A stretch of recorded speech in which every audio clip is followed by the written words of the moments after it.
프랜차이즈 산업의 구매 환경 변화 인식과 구매 전략의 중요성을 발표하게 된 김준영입니다. 다시 인사드리겠습니다.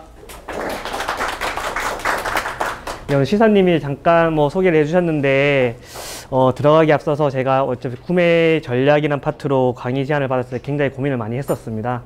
저희 혹시 온라인, 오프라인 모임들 저희도 많이 다 참여하고 공유FC 활용하고 있으실 텐데요. 소모임방이 여러 개 있겠지만 아마 그 시사님이 인정하신 저희 구매방 소모임이 가장 활발하게 커뮤니케이션을 하고 있어요. 오늘 아침에 확인해 보니까 대략 82명 정도 있던데 그 속에서 가장 많은 질문이 단독 전체 방이랑 소모임 방에서 가장 많은 질문이 오고 가는 것들이 이런 물건 어디서 구할 수 있나요? 저런 물건 싸게 구할 수 없나요? 그런 질문을 굉장히 많이 오고 가고 있는 것을 제가 보고 있거든요. 근데 보시면 저희 구매방에서만 그런 커뮤니케이션이 오고 가는데 굉장히 전문가들이 많으세요. 이런 표현이 맞는지 모르겠지만 저는 서열로 쭉 세워서 얘기를 하자고 하면 보이지도 않죠. 그래서 그런 고수분들도 많고 경력자도 많은데 과연 제가 이런 강의를 해도 되나 라는 부분에 대해서 굉장히 고민을 많이 하다가 아까 잠깐 소개를 해줬는데 제가 군대 장교 생활을 하면서 구매 관련 업무를 조금 했었고요. 그리고 대형 프랜차이즈 업체 쪽에서 구매 쪽 업무를 했었었고 또 잠시 기획 조정 업무를 좀 하다가 현재는 지금 한무 컨벤션이라는 흔히들 아시는 오크우드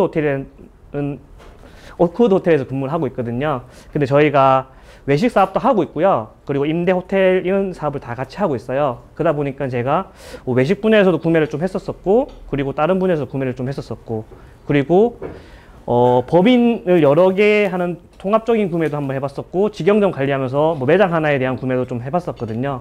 그러면서 환경이나 업종이나 업태에 따라서 다들 구매하는 방향이랑 모든 분야가 그렇겠지만 다 다르잖아요. 그래서 제가 경험했던 분야가 나름대로는 조금씩 거쳤기 때문에 다양한 시각을 볼 수 있었기 때문에 그런 시각을 좀 공유하고 어려움을 좀 편안하게 토론하고자 이렇게 나왔고요.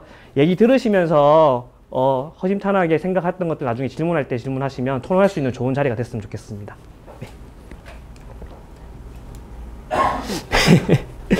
굉장히 사진이 민망한데 제가 분위기 풀자고 잠깐 소개를 하면 이게 제 소셜 SNS나 그런 데는 대문 사진이라고 그러나? 프로필 사진에 올라가 있는 사진이에요. 제가 좀 젊어 보이죠? 나이가 많지 않은데 그런 걸 잘 할 줄 몰라요. 옛날에 올렸던 사진인데 제가 이 모임을 참석을 하면서 인사를 드리고 커뮤니케이션을 하는데 직접 대면으로 만나서 인사를 드리면 사람들 잘 못 알아보더라고요. 그래서 그 이유가 뭘까 고민을 엄청 했는데 이 사진이랑 실제랑 많이 다르다고 하더라고요. 자, 10년 전 사진인데 보정 안 한 겁니다. 그래서 웃자고 한번 올려봤던 거고요. 간단하게 히스토리를 좀 소개를 시켜드리려고 해요. 지난번 강의 때 시사님께서 아마 자기 연역에 대해서 간단하게 쭉 브리핑을 하더라고요. 그게 어떻게 보면 좀 지루할 수도 있는데 앞으로 제가 하는 얘기에서 이 사람이 이런 히스토리를 갖고 이렇게 생활했었구나 라는 걸 알고 뒤에 내용을 듣게 되면 좀 조금이나마 생각할 수 있는 시각이 좀 넓어질 것 같아 갖고 제가 좀 간단하게 이렇게 소개를 하려고 하고요. 제가 학군 45기로 인간을 했었어요. 근데 남성분들이 많은 관계로 제 군대 얘기하는 거 싫어하는데 잠깐만 얘기를 할게요. 저 군대를 지원을 할 때 병가라고 해서 전투병가, 비전투병가가 있잖아요. 그래서 흔히 쉽게 말하면 몸으로 뛰는 분과가 있고 행정적인 업무를 하는 분과가 있는데 단기 근무자들한테 가장 선호되는 분과가 비전투 분과라 해서 병참 이런 분과들이 있어요. 그래서 이제 장교 생활 짧게 하고 나올 텐데 어떻게 하면 편하게 군대를 갈 수 있을까? 대학교 때 그게 굉장히 많이 고민이었죠. 그러다 보니까 병참이라는 분과가 있는 거예요. 그래서 이 병참을 가려면 뭘 준비해야지 생각을 하다 보니까 알게 된 게 제가 호텔 경영을 대학교 때도 외식 경영이랑 전공을 했었거든요. 그런데 이런 구매 쪽 파트가 있더라고요. 제가 경영학도긴 하지만 사실상 학교에서 배웠던 게 서비스나 이런 부분밖에 접하지 못해갖고 구매에 대한 부분을 몰랐어요. 근데 이때부터 좀 구매에 관심을 가지고 공부를 하기 시작을 했던 것 같고요. 그리고 학회나 학교에서도 아까 말씀하셨듯이 공부를 좀 했었고 전역을 하고 나서는 제네시스 그룹에서 구매본부 쪽에서 입사를 하게 됐어요. 저희가 상반기, 하반기 공채를 20명에서 많게는 60명, 70명 뽑았는데 여기 오늘 제가 강연한다니까 제 동기도 나왔는데 제가 운 좋게 동기들 중에서 유일하게 다들 보통 보면 이제 오퍼레이션 쪽으로 많이 가는데 모르겠어요. 구매 쪽으로 발령을 내주시더라고요. 그 구매 쪽에서 체계적으로 배웠었고요. 이게 그 흔히 아시는 BBQ들 아시죠? BBQ 그룹인데 저희 그 제네시스 그룹이 15개 법인을 운영을 하고 있었거든요. 지금 어떻게 되는지 모르겠는데 이게 외식 관련된 분야도 있고 뭐 제조업 분야도 갖고 있고 뭐 저 때는 엔터테인먼트 사업도 하고 네트워크 마케팅도 하고 뭐 다양한 사업을 해요. 그런데 이 통합 구매를 기업이 커가면서 통합 구매를 하게 될 텐데 이게 한 법인 내에서 여러 브랜드를 운영하는 경우가 있고요. 그리고 법인을 따로 해서 브랜드를 운영하는 경우가 있거든요. 근데 제네시스 같은 경우는 이게 다 통합된 형태예요. 그리고 저는 지주법인이라고 소속해서 모든 걸 총괄하는 업무를 같이 했었거든요. 그러면서 초창기 신입사원 때부터 구매 업무를 밟아와갖고 좀 실무적인 부분을 많이 경험했던 케이스고요. 그거 하면서 뭐 ERP나 PMS 같은 개발 업무도 참여를 했었고, 그래서 좀 운 좋게 OSM 팀이라고 좀 생소한데 이게 어떻게 한국말로 표현하면 기획 조정 같은 업무거든요. 어떻게 다른 표현으로 하면 업무 효율화, 뭐 삼성에서 그런 걸 많이 진행을 했었다고 하더라고요. 경영 기법 중에 하나인데 회장님 CEO 안에 산하에 바로 직속에 있는 부서로서 이걸 진행을 하면서 각각 부서들에 이어지는 걸 했었어요. 그러면서 주로 맡았던 게 제가 전사 예산을 담당을 했었거든요. 그러면서 사업 구조가는 보는 눈을 많이 넓혔었고요. 그리고 직영적 손익 관리를 하면서 직영적 쪽 업무를 맡게 됐죠. 그러다 보니까 단순히 지금 아까 설명할 때 보니까 동종업계 구매 쪽 계신 분들도 계시고 다른 쪽 업무도 계신 분들 보시는데 또 기획 쪽 하시는 분들 계시잖아요. 현업에서 가장 많이 어려워하는 게 보면 각자 분야를 근무를 하다 보면 그 분야만 보게 되잖아요. 하다 보면 그게 전문성 있는 부분도 좋겠는데 어차피 저희가 그룹이고 기업을 형태하다 보면 돌아가는 전체를 볼 수 있어야 되는 거거든요. 그러다 보니까 저도 숫자에 원래 약했던 사람인데 저기서 숫자 보는 법도 배우고 그러다 보니까 기획 쪽 사람들이 좀 많은 전략적인 업무를 많이 하잖아요. 그게 기업이 돌아가는 구조적인 걸 모든 걸 볼 수 있는 권한이랑 그런 것들을 많이 접하기 때문이라고 생각을 해요. 그런데 저는 그런 경우를 하면서 이제 구매랑 연관되는 부분을 많이 봤었거든요. 그러면서 현업 부서는 뭐 R&D 부서라든지 아니면 재경 부서라든지 이런 부서들과 협업을 어떻게 해야 되는지 부분도 많이 배웠었던 거고요. 그리고 간략하게 밑에 보면 여러 가지 지금 브랜드들이 있는데요. 아이고 죄송합니다. 브랜드들이 있는데 이게 제가 담당했던 간략한 그 브랜드들이에요. 그리고 지금은 아까 말했듯이 한국 컨벤션 쪽에서 구매 쪽 업무를 맡고 있고요. 식자재 업무를 좀 담당을 하다가 지금은 좀 변형된 형태로 저희가 기획이나 이런 쪽을 많이 하기 때문에 지금은 저희는 공사 검토라든지 시설 관리, 계약 쪽 이런 쪽 업무를 맡고 있거든요. 네. 그리고 업무 진행하면서 좀 지루하실 수도 있을 텐데 넘어가면서 차츰차츰 이야기를 하도록 하겠습니다. 테이블 컨텐츠라 해서 이렇게 꾸며봤는데 말은 거창한데 굉장히 컨텐츠에 대해 고민을 많이 했어요. 그리고 또 대상이 불특정 다수다 보니까 뭐 이론적으로 접근해야 되겠지 실무적으로 접근해야 될지 또 분야로 다 다르기 때문에 고민을 많이 하다가 저희 커리큘럼이 4회차 정도로 구성되고 있는 거는 다들 광고 들으셔서 아시죠? 그래서 구매 분야도 다양하게 여러 가지가 있는데 예를 들어서 뭐 협상 기술이 있을 수 있을 거고 그리고 뭐 구매랑 물류랑 좀 분류될 수도 있지만 물류도 있을 거고 협력업체 관리가 있을 수도 있을 거고 외자 구매 부분도 있을 거고 디테일하게 간략한 세부적인 분야는 많이 있을 수 있거든요. 그런데 좀 전반적인 부분을 좀 하는 게 좋을 것 같다는 식으로 해서 컨텐츠를 한번 구성을 해봤고요. 처음에 제가 구매에 대한 정의를 한번 내리고 갔으면 좋겠어요. 제가 네이버에서 구매 업무를 하면서 구매에 대한 정의를 찾아본 적이 없었거든요. 근데 찾아보는데 보니까 별다른 뜻이 없어요. 우리가 흔히 알고 있는 물건 따위를 사들이 뭐 구매, 구입 뭐 다 많잖아요. 같은 말인데 그리고 제가 한자 2급 자격증이 있거든요. 뭐 제 이름밖에 쓸 줄 모르지만 근데 보니까 살구, 살매 그냥 사라는 얘기밖에 없어요. 그래서 아까 제가 목차를 적어줬는데 첫 번째로 이제 구매 환경 변화와 구매의 중요성이란 이런 아젠다를 가지고 좀 얘기를 해보려고 해요. 이게 그래프인데 지금 저희가 경제 성장 추이를 변화에 대해서 그래프를 그려낸 곡선 그래프거든요. 제가 어디서 좀 외부 교육 갔다가 그 자료를 몰래 좀 갖고 왔는데 저작권에 걸리는지 모르겠어요. 표기하면 안 걸리나요? 한 건데 보시면 이게 지금 잘 보이실지 모르겠는데 파란 색깔 같은 경우는 한국이고 빨간색이 뭐 신흥국이라고 하더라고요. 예전에 뭐 개발도상국 이런 말이 있었던 것 같은데 그리고 녹색이 신진국인데 우리가 98년도 때 우리나라에서 보시면 이렇게 IMF가 있어서 이렇게 경제 성장이 주춤을 했다가 그리고 쭉 가다가 08년, 09년도에 저희가 뭐가 있었죠? 예, 금융위기가 있었었죠. 예, 그래서 세계적으로 뭐 주택시장 미국에서 붕괴되면서 금리 하면서 금융위기가 있어서 전체적으로 이렇게 하락했던 거고 보시면 이게 V자 회복세라고 해서 이게 흔히 나타나는 경제 성장 추이 변화라고 하더라고요.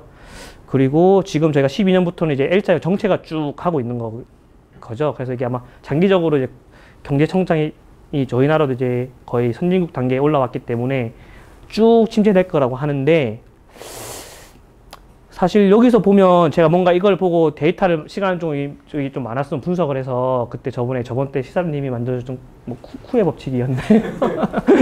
그 뭔가 좀 굉장히 만들고 싶었는데 그러지는 못하고, 가만 생각을 해보니까 저희가 2000년대 초반 때 저희가 외식업이 굉장히 호황기를 누렸었잖아요. 뭐 아웃백도 그렇고 패밀리 레스토랑 돌아오면서.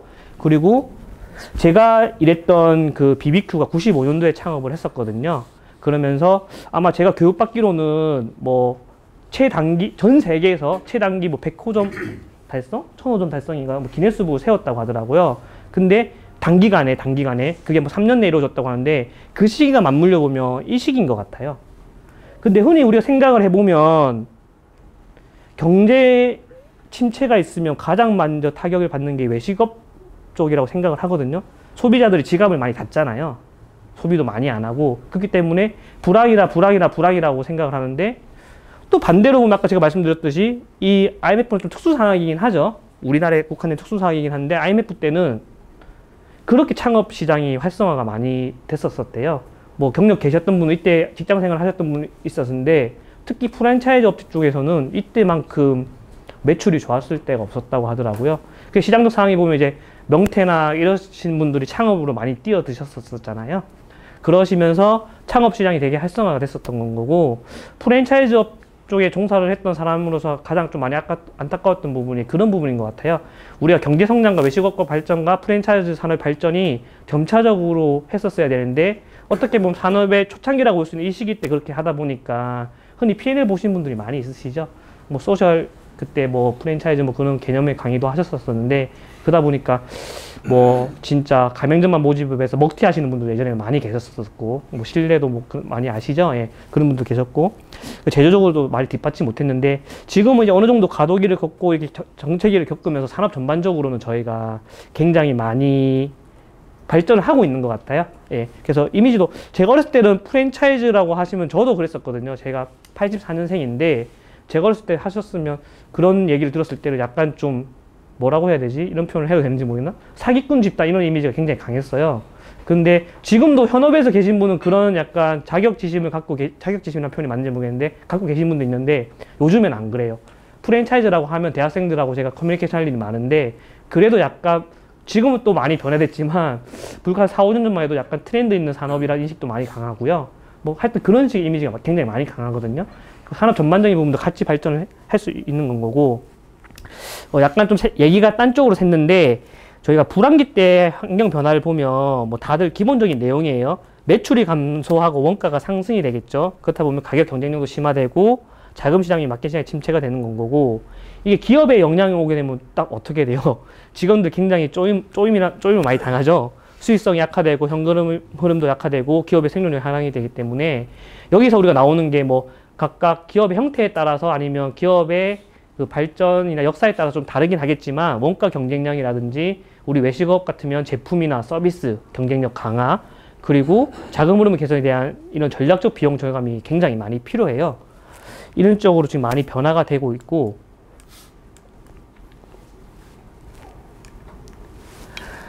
그리고 우리가 기업 환경의 변화를 한번 살펴보자고 하시면 이게 굉장히 좀 복잡한 개념인 것처럼 보이는데, 우리가 예전에 도입기라고 산업혁명 이후에 한참 우리가 대량 생산 시기 때는 시장 상황이 수요가 더 많았잖아요, 공급보다요. 그러다 보니까 가격 결정은 제조사에서 하는 대로 됐었던 건 거고, 원가 가격 결정력 기준도 보면 원가에다가 그냥 이윤을 정하면 가격이에요. 그래서 우리가 기업에서 이윤을 확대하고 추구를 하려고 하다 보면 많이 만들어야 되죠. 왜? 수요가 훨씬 더 많으니까. 이런 산업 구조가 있었던 건 거고, 넘어오면서 이제 다품종 소량 생산 시기로 변하면서 공급이 더 많아지죠. 그러다 보니까 가격 결정이 주권이라고 해야 돼. 그게 소비자 쪽으로 많이 넘어갔었고, 원가의 개념이나 가격적인 결정에서도 가격에다가 원가를 빼서 이윤이 남는 구조. 이 개념이 조금 이해가 가시는지 모르겠는데, 어느 정도 소비자가 많고 소비자 가격이니까 시장가가 형성이 돼 있는 거예요. 거기다가 이제 우리가 원가를 얼마 정도로 전략적으로 잘 사나에 따라서 이윤이 맞는 구조이기 때문에 우리가 이윤을 확보하려고 하면 많은 기업에서 우리가 원가 절감을 많이 외치죠. 원가 절감이든 비용 절감이라든지. 그리고 이게 조금 더 발전하게 되면 경쟁 과도기 시기로 넘어가게 되는데 이때도 시장 상황이나 가격 결정에 대한 부분은 변화가 없죠. 근데 이제 원가나 이윤 확대가 아까 위에랑 좀 다른 게 뭐냐면 가격에서 이윤을 빼서 원가가 된다고 돼 있잖아요. 이때의 개념은 조금 다른 게 우리가 기업에서 목표 원가라는 거를 설정을 하죠. 설정을 해요. 우리는 이런 정도 목표 원가를 전략적으로 가지고 가겠다. 그 속에서 이제 어차피 이윤을 줄이고 그렇게 결정을 하는 부분인 거예요. 이게 이제 넘어오다 보면 시장 창출 시기로 넘어가는데 이것들도 많이 아실 거예요. 이게 뭐냐면 공급자 위주의 신규 시장이 창출되는데 흔히 생각하시면 제가 어렸을 때 학교 다닐 때 진짜 이런 얘기를 들었었거든요. 나중에 좀 크면 초등학교 때 선생님 하신 말씀이 개인 휴대폰 다 들고 개인 전화기를 들고 다닐 거다. 그리고 물도 사 먹을 거다. 공기도 사 먹을 거다. 막 이런 얘기 많이 들어보셨잖아요. 그러니까 신규 창출이 이제 기업에서 일어나는 건 거예요. 예를 잘 들었는지 모르겠는데, 스마트폰. 제가 2009년도에 군대를 갔을 때 2G폰을 썼었거든요. 근데 우리가 전화기 했을 때 솔직히 뭐 필요성이 대부분의 사람들은 전화만 잘 되면 됐지. 뭐 인터넷을 해야 된다, 스마트를 해야 된다, 뭐 카톡 이런 거에 대한 욕구가 없었을 거예요. 있었어도 잘 몰랐겠죠, 잠재적으로. 그런데 끊임없이 기술을 개발하고 하다 보면서 이제 스마트폰이라는 거를 출시를 했죠. 그 시장에 던져놨더니 지금은 어때요? 저희가 그거 없이 못 사는 구조가 됐잖아요. 이런 게 하나의 예라고 볼 수 있다고 생각하거든요.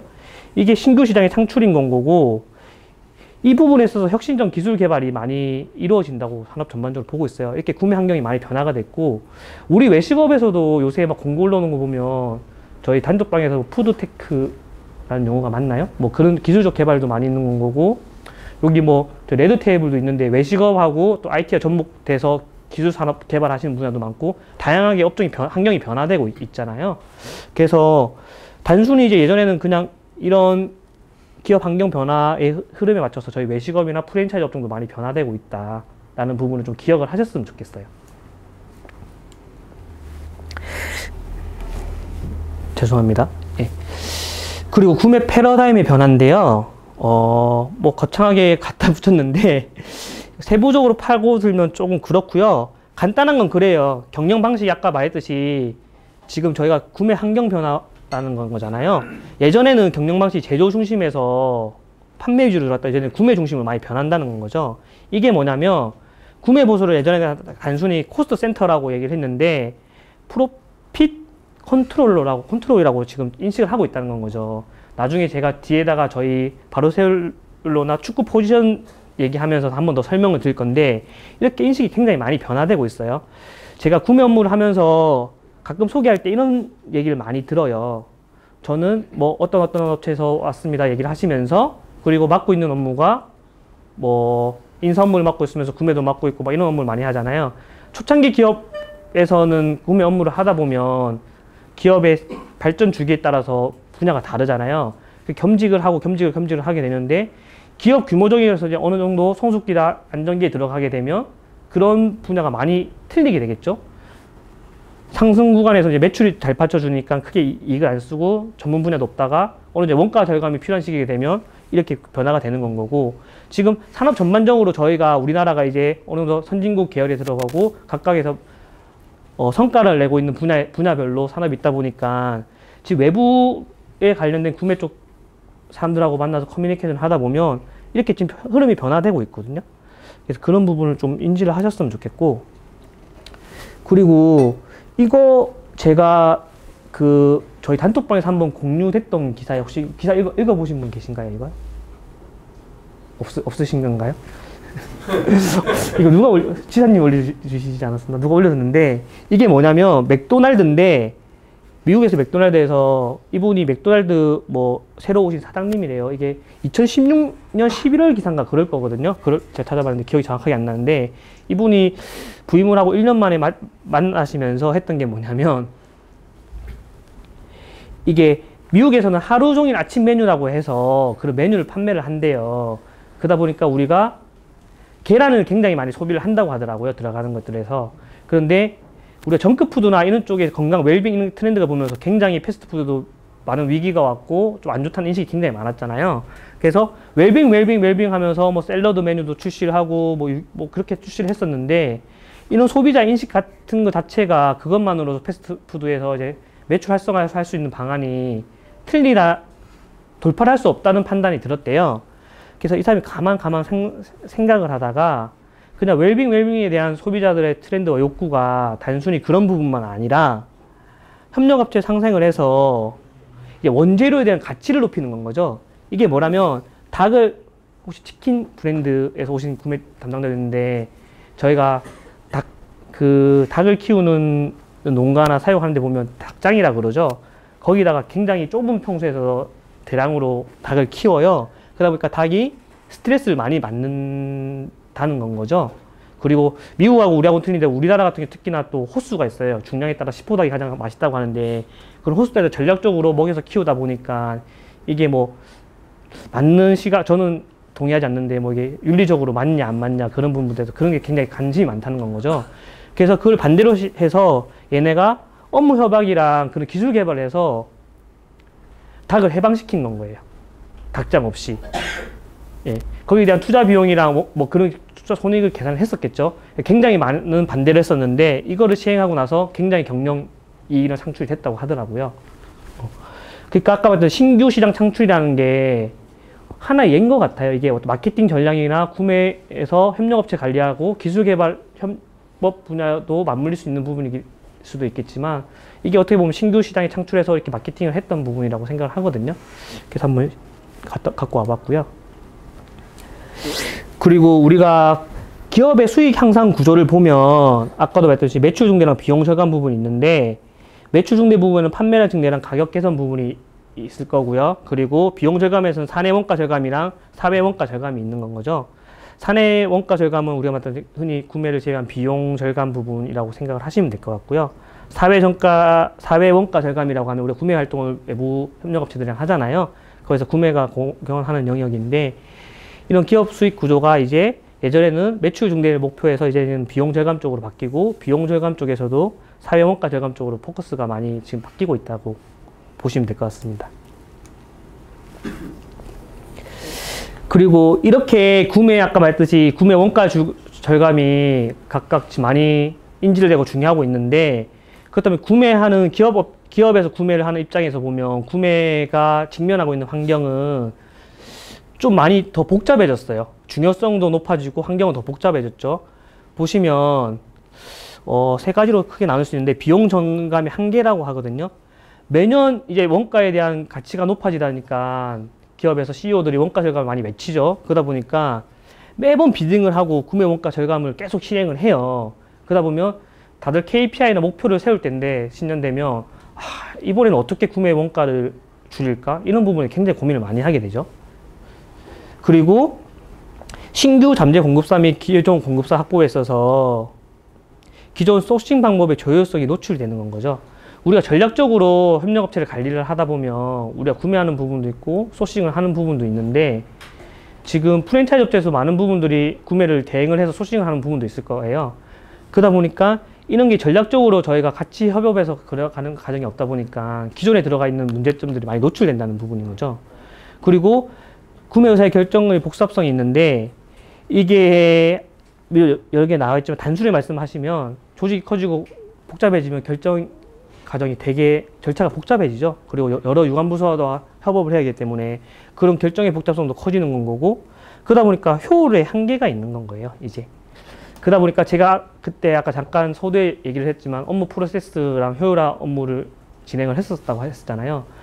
그래서 전략적으로 구매를 접근할 필요가 있다고 판단이 되는 거거든요. 뒤에 부분에 대해서 다시 한번 더 설명을 하도록 하겠습니다.